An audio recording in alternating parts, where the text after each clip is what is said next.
Hello there everybody, this is Graham, also known as the Collector 75. Welcome to another Transformers review. Right, before I actually get onto the review, I just want to show you a few little custom bits I've been doing, because I like doing that every now and again.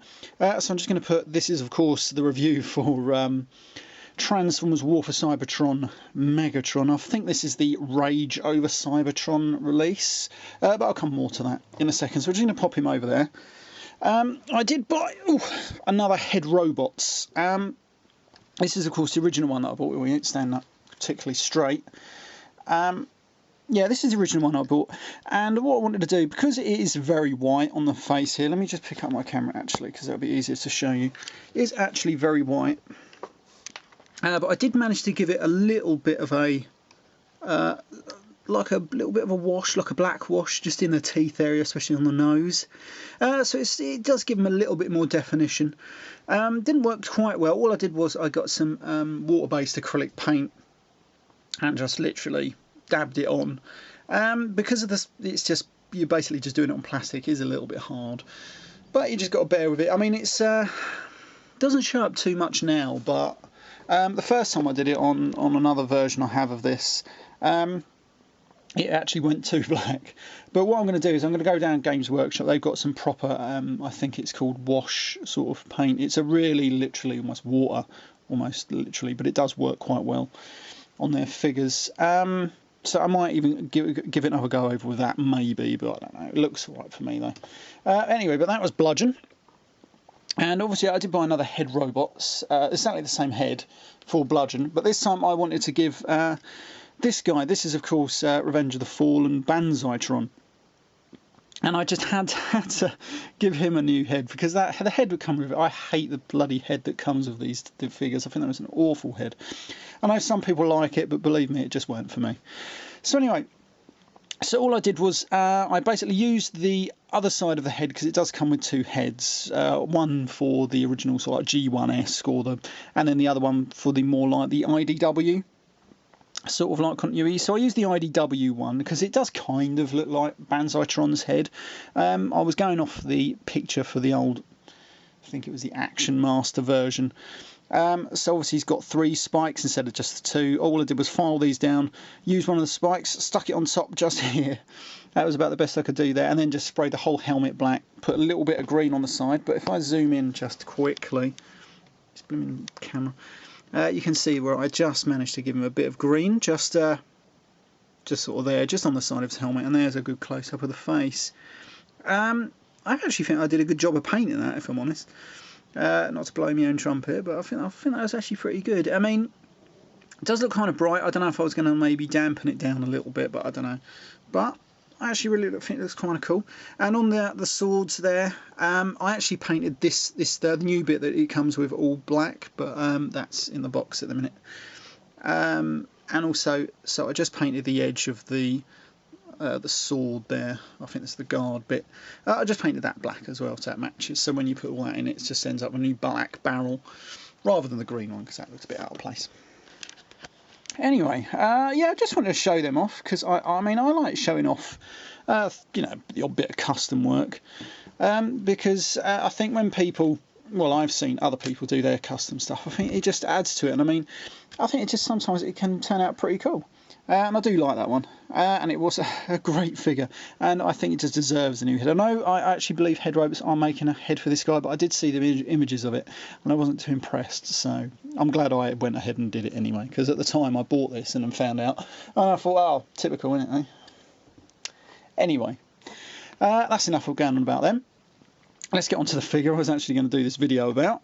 This is, of course, War for Cybertron Megatron. This is his, I think it's the Rage over Cybertron colour scheme.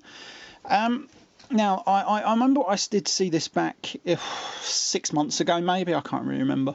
I did see it in Toys R Us as a 3-pack. But Toys R Us wanted £39 for it, and I thought, no way am I paying £39 fucking for it. It's because I mean, it did come with Optimus Prime and Bumblebee, but I just thought I only want it for this guy. And this guy originally, if you found him in the shop, like War for Cybertron Megatron, it was 10 quid. And I thought, no way, are they conning extra money out of me? So I thought, bugger that.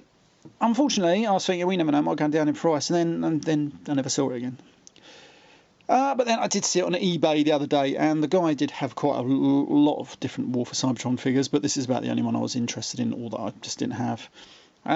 He did have the United Megatron of this mould, and I think it was the original one. But I didn't. I mean, the original one looks pretty damn cool, but I wanted this one just because it was different, and it is in the You can tell it's in sort of galvatron colour scheme because it's got the purple barrel. Well, actually, I suppose it should be orange really, but I just love the purple going on with it. It gives him that galvatron feel. So yeah, so I got it. It cost me in the end. I think I paid £28 for this in the end. There is a reason why I paid that much for it. Normally I wouldn't have bothered, but I was going to go down Toys R Us on when my son is born and get him just like a toy, just so I bought him a toy on the first day he was born. Something that means a lot to me, and something that hopefully means something to him one day. But I was going to get, for the only ones I could see down Toys R Us, that shitty fucking Fall of Cybertron Jazz. And luckily, I did see Gerard's review on that, which was the biggest pile of shit figure. So I'm glad I didn't bother. So I put the money that I would have spent, which was about 13 quid, towards something else. So I paid a 15 quid extra just to get him, so I would have got him anyway. And this is a better figure by far, to be honest.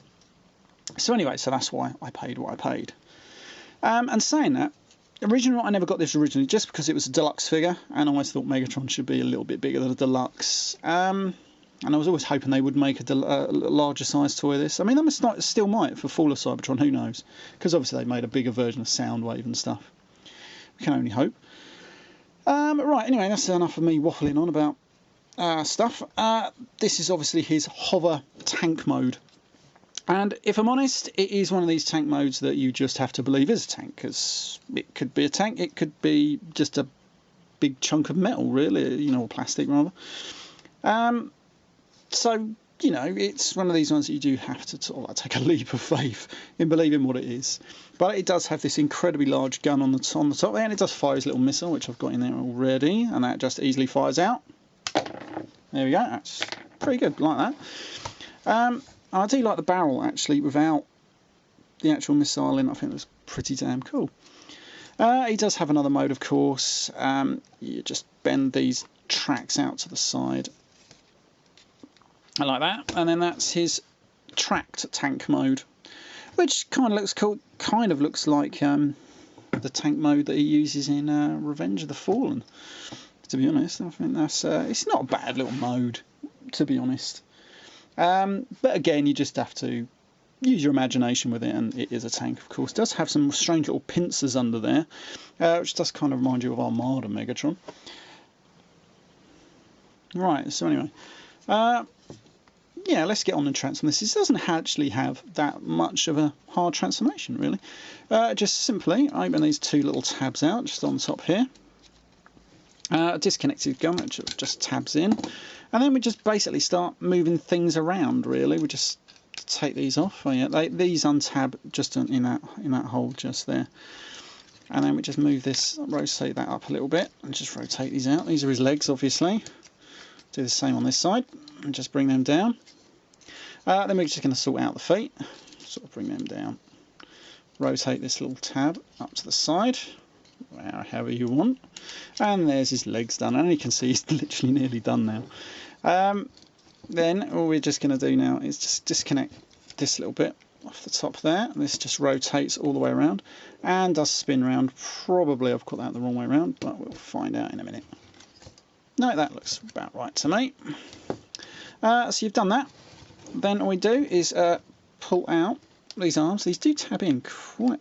Actually, when I was transforming this into tank mode, it was a bitch to get them in. So anyway, we pull these out and then down, because it's on a hinge joint inside the arm as well as there. So you push that down and into place like that. I have actually inadvertently raised his head there. He's actually tucked around his chest, but that's what you do. Right, so then once you've done that, it's quite just an easy job now of rotating. This is on a double hinge as well, just in there, that little black bit. Just rotate that all the way up, and well, perhaps not right all the way to start off with. It does. It's just a stupid bloody joint. There we go. Once you've got it, it does sort of connect into place. And then we come back around to the front, make sure his head is held up, and then just get this panel. This is another sort of like hinge joint, as you can see it moves like that. And then just stick that to his chest. Right, then what we're going to do, we're going to rotate his little hands just out of here. And I'll get these out and use my little fingernail. Getting it. I love how his hands are in two halves, that is actually pretty cool. Then we just close them up. Do the same around on this side, just get his little hands out. Use my little fingernail, there we go. There we go, then we're just going to close them up. Always reminds me of the Insecticon, shrapnel I think. Probably the wrong one now actually. Anyway, let me just rotate these around and then just close his arms up. And then just open out his little arms, give him a little pose. And as far as I can remember, that is War for Cybertron, Megatron. I'm going to stick his fusion cannon on. It does have this little tab just there, and a little peg just on there, and just connect that up. And there we have Megatron with his fusion cannon, or perhaps in this version it is, oh bloody hell, is a particle beam cannon. You know, it's pretty cool either way. You know, his head will turn, and he's got ball joints on his legs. Maybe not ball joints, but he's definitely got plenty of damn articulation. And the good thing is the feet are huge, so you know, it doesn't matter how you position him, he's never going to fall over. It is just a really great figure. I think it looks amazing. I love this colour scheme as well. I think the original was probably right. I would get the original if I saw him now, but I just never seem to see him now. I think it's just a great figure. I love the detail on this as well. I love the back bit. You can kind of see they've inscribed a strange looking Decepticon insignia right on the back of his on his back basically. I think that'd be brilliant if they actually picked out that detail. I was thinking maybe trying to paint it up a little bit to bring in some of that detail out, but don't know. I might once I get a little bit better, saying like that. But I just think it looks fantastic. I really do like the look of this toy. This is one that I was hoping that they were going to make an oversized version of, like a KO one, because I've got the KO oversized Optimus Prime, which is obviously like a leader class, which is obviously like almost 2 or 3 times the size of the deluxe version. And I just think this one would have been brilliant if they'd made an oversized version of this. I just think this. I just am so impressed with this figure. I think it's absolutely brilliant. I mean, just look at that. It just poses so well. That is what you want in a figure, not some of the bloody rubbish that you get these days. You can put him next to Fall of Cybertron Shockwave, and they look pretty cool together. Problem being, Shockwave just looks a bit too nimby-pimby, really lanky and thin, and not how really Shockwave should be. I mean, if these two were to have a fight, like there was always a bit of a nemesis thing going on between them, Megatron would just trounce him. Well, we usually did anyway, but you know, he doesn't look like he could even stand up to him. So you know, but you know, it's saying that he's not a bad figure, just a bit small, which is a shame. But there's plenty of Shockwave figures out there now. You could easily put this guy next. You could put this guy next to Energon Shock Blast. That is a good Shockwave figure. Bit of a ludicrously silly arm, but pretty damn good in other areas, especially the head. The head sculpt's fantastic on that figure. Right, there we go. I've waffled on probably far longer than I would have thought I would have done for this figure actually, but sometimes when you get a good figure, sometimes you've just got to waffle on, haven't you? Because it is a brilliant figure, there's no doubt about it. You could say he's got huge feet there, but do you know what? If it helps pose him better and it doesn't really stick out that much, sod it. I think it's actually brilliant. Right, yeah, I don't think there was anything else I was going to say about it, to be honest. I'm hopefully having an oversized Dark of the Moon Megatron coming sometime soon. Yeah, hopefully. I ordered it about 10 days ago, but it's not turned up yet. But obviously, depending on when I upload this, you might have already seen that by now, if it turns up. If not, it will be coming soon, as long as it turns up. Anyway, right, this has been Graham, the Collector 75. I shall see you next time. Bye for now.